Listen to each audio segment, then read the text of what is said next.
Ladies and gentlemen, guess what? I am finally upgrading from my Ryzen 3 3100.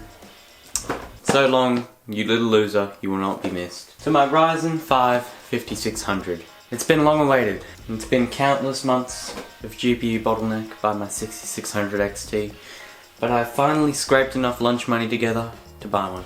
So the Ryzen 3 3100 was a quad-core CPU with a base clock of 3.6 GHz and a boost clock of 3.9 GHz, with 16 megs of L3 cache with a TDP of 65 watts and 8 threads.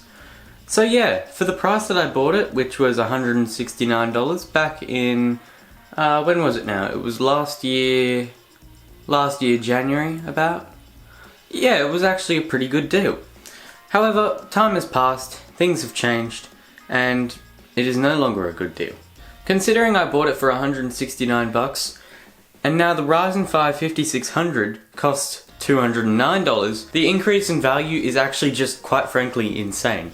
You're going $40 more for a 6-core CPU, which is a gen newer, which largely outperforms the CPU by just an infinite mile. Ah yes, Techbiz strikes again. An infinite mile is a great measure of performance. Anyway, here's how to take your CPU cooler off and replace your CPU.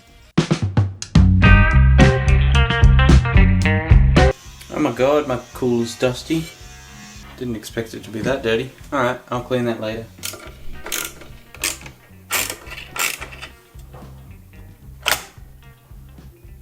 Yes, it didn't take the CPU off with it. Let's go. That doesn't always happen. I don't know if you can see that, but that's all dust right there. I'm gonna give that a little clean. Well, that didn't clean it very well, as you can see. Oh well, it can be dusty.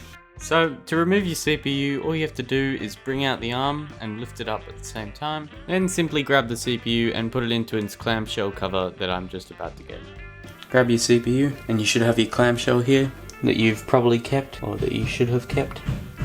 Then simply pop it back in here. What I'm going to do now is I'm going to clean that and get the thermal paste off. Alright, so you've now got your CPU with a bit of thermal paste on it. What you're going to do next is you want to grab like these little cotton tips and some isopropyl alcohol and just clean off any thermal paste that's remaining on the CPU.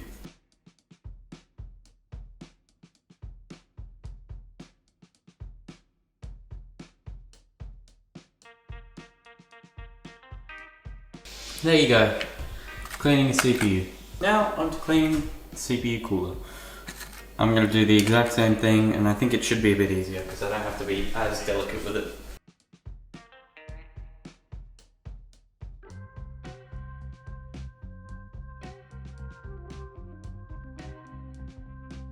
Look, I'm going to say that's good enough. Most of it's gone, the rest it'll just act as more thermal paste. But here you go.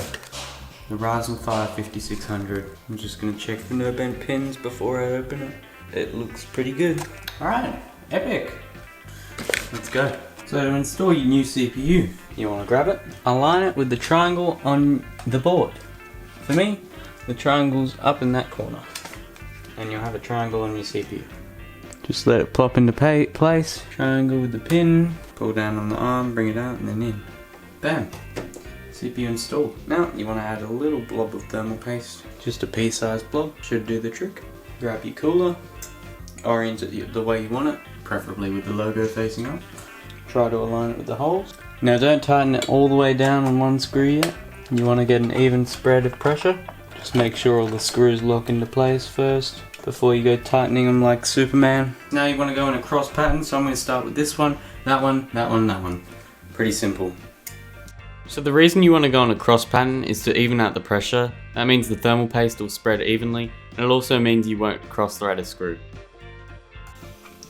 One thing you learn about PC building is that parts are pretty forgiving if you break them. I mean, not so much pins and stuff, unless you want to solder them back on. But you can be actually pretty rough with things and it'll all sort of pan out to be fine. Just don't go throwing your CPU into a, I don't know, a rubbish tip and expecting it to live. Be realistic, but you can be pretty loose with things. So, now what I'm going to do is I'm going to put the side panel back on and run some benchmarks and stuff and show you how it goes. Okay, so we're currently running Fortnite at the same settings as before, being the medium preset or around medium settings, and it's a very smooth experience. So before we were averaging about 100 FPS, but now we're at about 140, 150, 150 FPS average. That's a pretty good increase, that's about 50%.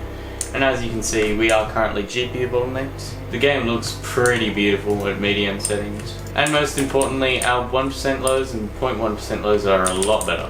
Before we were getting about 1 on both of them. It was a very stuttering mess, but that seems to be fixed now. Doesn't make you any better of a player. Alright, on to Val. Okay, I don't think Valorant likes MSI Afterburner. Alright, so we're now in Valorant, and MSI Afterburner keeps wanting to crash, so we're not going to do that. I'm just going to estimate my FPS. And as you can see, we're at about 390 FPS. Pretty good place to be. So no matter what I tried, MSI Afterburner just wouldn't load with Valorant. So I'm just estimating that I got 392 FPS average with a 1% low of 249 and a 0.1% low of 219. That's really how low it dropped. But as you can see, there's a big improvement there. Alright, so that's Valorant. It runs pretty well. So let's go and test Minecraft, shall we? Alright, so Fortnite. Fortnite, what is this? So Minecraft at 12 chunks render distance, 480 FPS in normal, so that's pretty good. But when we turn on shaders, so last time in Minecraft, with shaders on, we were getting something like 53 FPS average. Minecraft is a great example of a game that demands like a high-end CPU. Not a high-end CPU, but a very single core focused CPU. And this is really what the Ryzen 5 5600 does. You have 6 cores running at a pretty high frequency, and it gives you a pretty good performance boost. So you can see as I'm running around here, we're averaging about 160 FPS, which is really quite good, considering last time with my Ryzen 3, and that was overclocked at 4.5 gigahertz.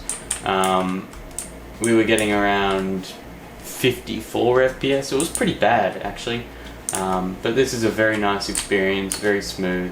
You can see no stuttering. 1% lows, 90 FPS, that's pretty good. It's above 60 and 0.1%, 28 FPS. I think that was really just an outlier there.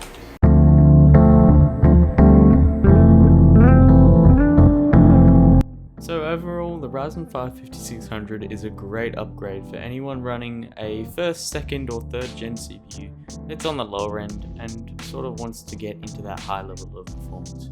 Although some of the tests were bottlenecked by the GPU, you still saw great performance, and the configuration of a 6600 XT and a 5600 is actually quite a good combo. Thank you for watching this video, and as always, I'm Techbiz, and I'm out.